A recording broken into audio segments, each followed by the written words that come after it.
How's it going, everyone? Welcome back. The Bengals have wrapped up day two. The NFL has wrapped up day two of the NFL draft.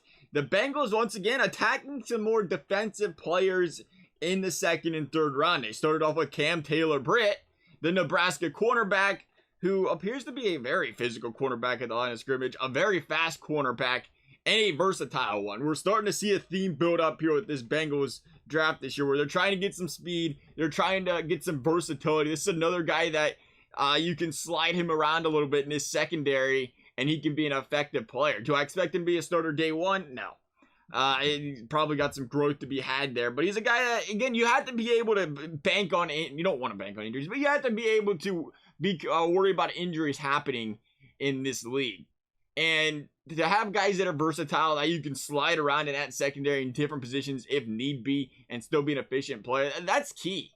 I think you see the Bengals trying to draft from that perspective, not to mention they can scheme things up differently. And then you try to see them draft from a speed perspective where you're going to be playing these burners throughout the season, these stud quarterbacks throughout the season, and you have to be able to keep up in that secondary. The Bengals addressing that.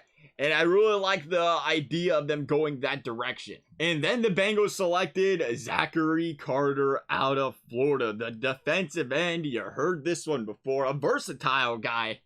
Can play a little interior, predominantly plays on the outside though, but if they need to shuffle him around throughout this defensive line, he is more than capable of doing so. Last season, 11 tackle for losses, 8 sacks.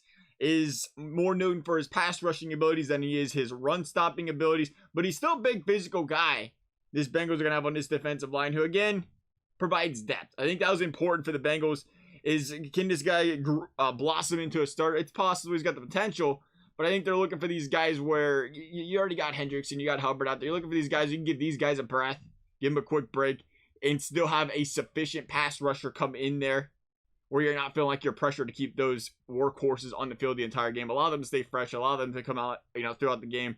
And this is a guy that's going to help the Bengals out in that perspective, to all of them go out there, get that break, go out there and provide a good pass rush. So I'm really looking forward to what Zachary Carter can do for this team. I'm loving it. I really am. You would say the Bill Belichick way, if you want to play that game, is to go after a guy that specializes in a certain position. And it clearly worked for him, where they specialize in a certain area, and that's how they kind of built their championship teams. But at the same time, if you're thinking the Bengals, you want to have that versatility where if a guy, you have to worry about the injuries and stuff regarding that, or you want to scheme up different things. And when you have a guy that can do multiple things on that defense and know where he's supposed to be and help this team win games, you got to love that too. I think the Bengals are going that direction so far this year. Love you guys' thoughts. Thank you guys for watching. We'll see you next time.